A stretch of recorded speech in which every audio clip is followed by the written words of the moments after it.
Bienvenue dans ce nouvel épisode de Maman sans filtre, le podcast où les mamans parlent vrai de ce qu'elles vivent vraiment dans leur tête, dans leur cœur et surtout dans leur corps. Aujourd'hui, on va s'attaquer à un sujet intime, parfois douloureux, parfois libérateur. Il s'agit des changements physiques pendant et après la grossesse. Ce corps qui s'arrondit, qui s'étire, ce corps qui porte la vie, mais aussi ce corps qu'on ne reconnaît plus très souvent et qu'on réapprend à aimer ou pas. Pour en parler, on aura avec nous Maman Passy. Mais avant, on va avoir, comme d'habitude, l'avis professionnel de Tata Moby. Je rappelle que Tata Moby, c'est un personnel des laboratoires Biopharma qui a une formation d'infirmière et qui, au quotidien, assiste le personnel hospitalier pour la prise en charge des mamans et de leurs bébés. Bonjour Tata Moby Sipora. Bonjour Sophie. Comment tu vas aujourd'hui? Je vais bien, merci. Alors aujourd'hui, on parle d'un sujet profond.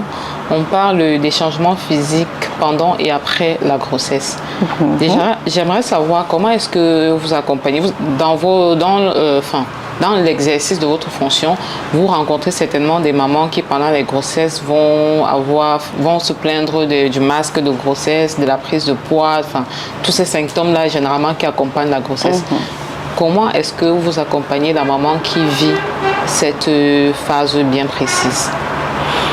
Alors, tu vas me voir peut-être sourire sur un sujet aussi sensible parce que c'est, je ne vais pas dire amusant, mais il y a cette phrase anglo-saxonne qui dit « Pregnancy will humble you ».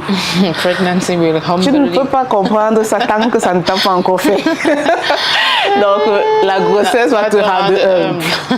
Donc, tu vas comprendre que tout laisse. En fait, c'est une phase très importante et qui affecte beaucoup les mamans. Tu as l'envie, tu as l'objectif de donner la vie, mais tu n'es pas forcément toujours préparé au changement, à ce qui va se passer. C'est magnifique, c'est merveilleux, il y a des changements, tu ne te reconnais même plus personnellement. Donc, sur tous les plans, la grossesse affecte. Sur le plan physique, le plan moral, psychologique et même social. Parce que le plan physique, tu vas changer. Tu vas avoir dorénavant un gros ventre, tu vas prendre du poids, tu vas avoir le masque de grossesse et peut-être avec moins de chance les vergetures qui vont apparaître. Tu vas commencer à avoir un autre regard sur ton corps. La préoccupation va s'installer petit à petit avec le « est-ce que ça va s'arranger ?» Mais là, tu ne peux pas savoir, tu es obligé d'attendre. Tu vas attendre pour voir si ça va s'arranger plus tard. Psychologiquement, tu es là, ce n'est pas la grande forme. Il y a le méli-mélo de tout ce cocktail d'hormones en toi. Tu ne comprends pas. Le matin, tu te lèves, tu es joyeuse. À midi, tu pleures toutes les larmes de ton corps. Tu ne te comprends plus. Tu es tendu, tu t'énerves pour rien. Socialement, tu commences à être limité. Le corps est lourd. Tu ne sors plus. Tu n'es plus la jeune BCBG qui sortait avec les dîners, les brunchs. Vas-y que je mets ma petite robe. Tu regardes maintenant tes petites robes à distance. Tu dis que attendez, j'arrive. Mais bon, tous ces aspects vraiment, ce sont des aspects qui affectent psychologiquement la femme enceinte. Et il faut vraiment beaucoup de courage pour accepter et vivre ça tout au long de la grossesse. Mais est-ce que, je te coupe un peu, est-ce que je sais que la maman qui traverse ces étapes-là, elle est affectée psychologiquement. Le fait d'être affectée psychologiquement, ça affecte son bébé aussi? Non, je n'irai pas jusque-là. Elle peut se sentir triste d'avoir un masque de grossesse. Est-ce que le bébé ressent la tristesse tout au long de la grossesse? Il se dit que ma maman est triste, je suis triste aussi. Je n'irai pas jusque-là, sauf si ça devient pathologique. C'est vraiment des préoccupations. Au-delà de une tristesse qui va devenir pathologique, qui va te rendre stressé, qui va te faire ne pas t'alimenter, qui va faire si. Quand ça arrive à ce niveau, c'est déjà pathologique, c'est un autre suivi, c'est plus médical. Mais la plupart du temps, c'est vraiment des gènes. Ça ne peut pas aller jusqu'au niveau d'affecter bébé. Maintenant, si ça devient pathologique, on trouve une maman qui s'affame parce qu'elle ne veut pas prendre du poids. Forcément, ça va intervenir dans la croissance du fœtus. On trouve une maman qui a perdu la joie de vivre, le développement de bébé va s'affecter, le développement neurologique de bébé sera affecté. C'est quand ça devient pathologique. Mais à 80% du temps, la plupart du temps, c'est des gènes. Ok. C'est pas assez juste fort. des gènes. Oui, c'est pas assez fort pour affecter bébé. Ok. Voilà. Et la plupart du temps, quels sont les conseils que vous donnez à ces mamans-là pour traverser cette étape sur le plan psychologique, sur le plan sur le corporel? Est-ce qu'il y a sur le plan de la nutrition? Est-ce qu'il y a des petites astuces qui peuvent aider la maman à mieux appréhender cette période de sa vie? Oui, et la causerie vraiment à ce moment-là est très importante. Comme je le dirais jamais assez, je le dirais jamais assez. Les causeries éducatives sont vraiment très importantes parce que on parle de tous les domaines. Celle-là, la maman qui va se retrouver peut-être à être préoccupée par son poids, on va lui apprendre qu'on a dit avec la grossesse, on mange pour deux. Ça ne veut pas dire manger 2 fois plus. Hein. Oui, elles confondent. Manger pour deux, ça ne veut pas dire manger deux fois plus. Non, non. C'est manger bien, de façon saine et contrôler même la croissance, l'augmentation de son poids. Elle peut le faire. Elle peut contrôler ses envies, elle peut orienter ses envies vers des aliments sains, ce qui fera que le poids qu'elle va bien prendre pendant la grossesse peut être contrôlé, devrait même être contrôlé parce que tu ne dois pas aller au-delà d'un certain poids. Physiquement, on leur apporte des conseils skincare.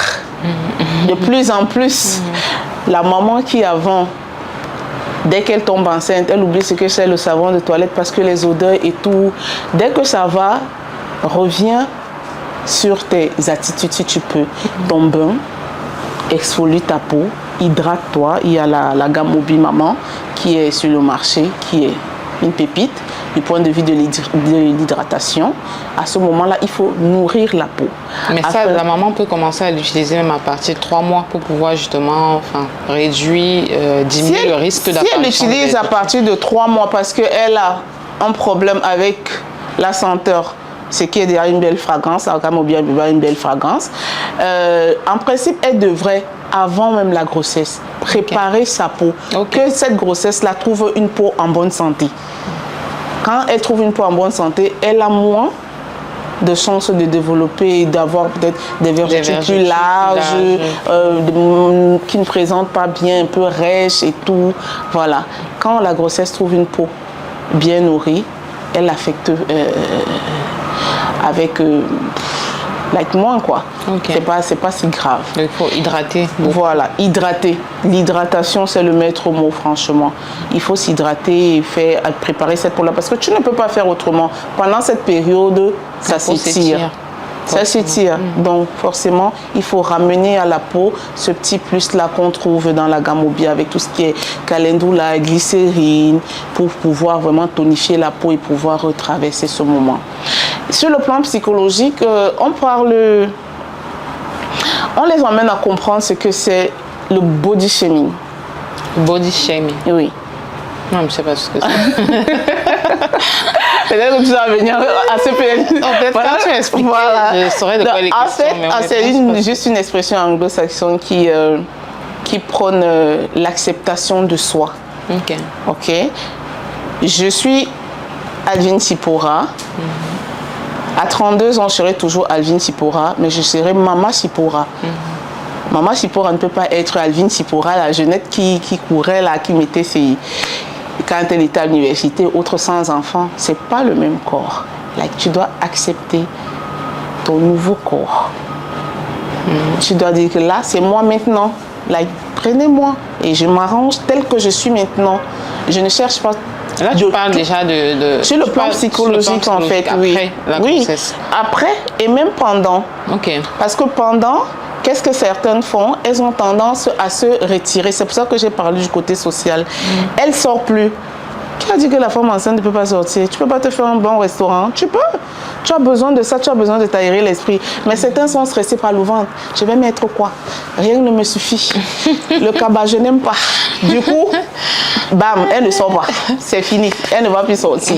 Voilà comment elle commence à se retirer sur le plan social. Ça peut l'affecter. Si c'était quelqu'un qui bougeait avant et puis bon, elle coupe tout pendant toute la période de sa grossesse. En fait, tout ça intervient dans tous ces domaines. Donc, zéro body shaming quand on est enceinte et dorénavant, quand on est maman, on accepte son corps. Ok. Donc, Voilà. pour résumer tout ça, il faut préparer déjà son corps Oui, il faut à la préparer. grossesse en Oui. commençant avec l'hydratation, même avant de De la tomber peau. enceinte, pour pouvoir préparer la peau à accepter cette grossesse. Oui, cet et événement, cet événement. c'est différentes choses qui arrivent là. Il faut prendre soin de soi pendant qu'on est enceinte. Oui. Il faut S'accepter, s'accepter. apprendre la nouvelle soi et dire aux autres, ok, c'est la nouvelle moi, prenez-moi, c'est moi maintenant. Ok, en tout cas, c'est noté. Merci d'être Moby Sipora. Alors tout de suite, je vais recevoir Maman Passy avec qui on va discuter de ce sujet. Elle va partager également son expérience sur les changements liés à la grossesse. Oh. Bonjour Maman Passy. Bonjour Sophie. Déjà, merci de nous faire honneur de ta présence sur ce podcast. Ah, le plaisir est partagé. Alors, est-ce que tu peux déjà te présenter pour ceux qui nous regardent, nous écoutent, juste une toute petite présentation. On sache qui est Passy. D'accord, moi c'est Passy, Madame Ebungo Isaka, mère de 2 enfants. Et je suis du littoral, plus précisément du département du Nkam. Je suis yabassienne. Ok. Alors aujourd'hui, avec toi, on va aborder le sujet des changements physiques pendant et après la grossesse. Moi, je suis allée droit au but. D'accord. Tu as dit que tu as 2 enfants, c'est ça? Ouais. Ok. Lors de ta première grossesse, quels sont les changements que tu as remarqués sur ton corps pendant la première grossesse? Est-ce que tu as eu les masques de grossesse, la prise du poids énorme? N'en parlons pas. À ça, déjà pendant ma première grossesse, j'étais dans l'inquiétude, je ne savais pas ce qui m'attendait. J'ai eu un changement physique vraiment radical, une prise de poids énorme. Au niveau déjà de la poitrine, il y a des seins qui prennent le volume. Et après, comme je ne connaissais pas ce que c'est que la grossesse, j'avais des petits traits là au niveau du ventre qui me démangeaient tellement. Je ne savais pas ce que c'est. Et moi, ce que je faisais, c'est que quand ça commence à me démanger comme ça, je ne vais pas me cacher dans une chambre, je cherche le peigne. Je commence à gratter et tout. Et surtout pas fait. Ça, je ne savais pas, c'était ma première expérience de tomber enceinte. Et c'est bien après qu'on m'a dit que c'était des végétures, donc je prenais du poids. La peau s'étirait. La peau s'étirait et tout, j'étais mal à l'aise, j'arrivais pas à bien faire mes nuits parce que j'étais inquiète de savoir c'est quoi être enceinte. L'accouchement va se passer comment? Qu'est-ce qui m'attend? Et tout, ça a fait mal. Je vais bien accoucher. Ça sera pas césarienne. Est-ce que j'aurai la voix, comme on dit souvent? Est-ce que je vais pouvoir avoir des bonnes poussées pendant l'arrivée du bébé et tout? Mais de tous ces symptômes-là, qu'est-ce qui t'a le plus dérangé? Tu t'es plus sentie inconfortable? Qu'est-ce qui a créé un plus grand complexe chez toi? Est-ce que c'est la poitrine? Est-ce que c'est le poids? Est-ce que c'est... Le ventre. Le ventre. Le ventre, parce Pourquoi? que je suis restée. Mais puisque tu avais déjà du ventre en étant enceinte. Non, j'ai dit pendant la grossesse. Qu'est-ce qui pendant t'a... la grossesse, c'est le ventre, parce que j'avais des marques. Je peux appeler ça marque, parce que je ne savais pas ce que c'est. C'était des traits là, c'est après que j'ai su que c'était des végétules. Donc pendant ma grossesse, je pense que c'est ça qui m'a le plus marqué. Est-ce que tu avais l'impression que les autres te jugeaient, que le regard des autres, que les personnes autour de toi te jugent ton physique par rapport et ne prennent pas en compte le fait que tu n'es qu'une femme qui traverse une étape normale de sa vie? J'avais l'impression que les autres me jugeaient parce que c'était mon premier enfant et là j'étais encore très jeune. Donc du coup je sortais pas trop. Mais comment ça se manifestait? Qu'est-ce qui te fait croire que ces personnes... Qu'est-ce qui t'a fait croire que tu étais jugée? Le regard des gens sur moi. On racontait, la fille elle est tombée enceinte, sa maman disait toujours que nanana. Donc du coup ça mouchardait un peu beaucoup au niveau des parents. Sa fille est finalement tombée enceinte. N'est-ce pas, on disait qu'elle était trop studieuse, nanana. Donc déjà le regard des gens me faisait, j'étais devenue casanière. Je sortais presque pas, sauf quand j'allais faire des visites. Mais est-ce que le regard, ce que je veux comprendre, est-ce que le regard que les gens portaient sur toi était porté sur ton changement physique ou c'était parce que tu étais enceinte? Parce qu'il y a une nuance. Les gens peuvent dire, ok, oui, on ne savait pas qu'elle était enceinte, elle est enceinte. Non, mais c'est pas non plus méchant. Mais si les gens te portent un regard, te jugent le fait qu'elle a pris du poids, pourquoi elle a noirci, pourquoi elle a... Là, ça peut déranger. Mais est-ce que c'était lequel des regards? C'était un regard pour juger ta condition physique ou c'était un regard juste pour dire, elle est enceinte? C'était un regard pour juger. Pour juger, parce qu'on se dit, elle est enceinte. Donc, du coup, elle n'est plus la fille pimpante qui se prenait trop la tête, quoi. Après ta grossesse, est-ce que tu nous as dit tout à l'heure que pendant la grossesse, tu avais la peau qui s'étirait, qui démangeait, tu as gratté, ça t'a laissé des vergetures. Et est-ce qu'après la grossesse, quels sont les symptômes, quels sont les changements qui sont restés après la grossesse? Déjà après la grossesse, j'ai eu déjà des vergetures, j'ai eu une prise de poids énorme. Ce n'est que les deux changements que j'ai eu après la grossesse, les vergetures et la prise de poids. Est-ce que sur le plan psychologique, tu as réussi à accepter ta nouvelle condition? Est-ce qu'en te regardant dans un miroir, tu te trouvais belle, tout simplement? Non, je ne me trouvais pas belle. Parce que j'avais pas ça au début, donc du coup, j'ai appris à accepter cela. Comment tu as nourri ce processus d'apprendre à se réaimer, à réaimer sa condition physique? J'ai appris à m'aimer déjà tout simplement parce que quand je vois que j'ai pu donner la vie, quand je vois mon enfant et tout, ça me dit c'est quelque chose de grand. Donc du coup, j'accepte mon corps tel qu'il est. Maman Passy, en termes de routine, tout à l'heure on parlait avec Tata Moby de skincare. Et après ta grossesse, quand effectivement tu as remarqué que tu avais tous ces changements-là, est-ce que tu t'es adonné à une routine de skincare pour justement améliorer cette condition physique et mieux l'accepter? Exactement, je pense que comme j'ai pris du poids, je me suis mise au sport. J'ai commencé à faire de la marche, j'ai commencé à faire de la natation. Et pour mieux hydrater ma peau, j'utilisais à cette époque-là le Manyanga blanc.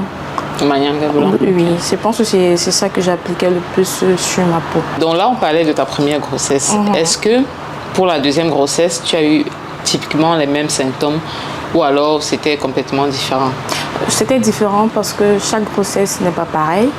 En cette deuxième grossesse, j'ai eu des grosses difficultés parce que j'avais des pieds qui enflaient. J'avais des difficultés à trouver une bonne position pour dormir.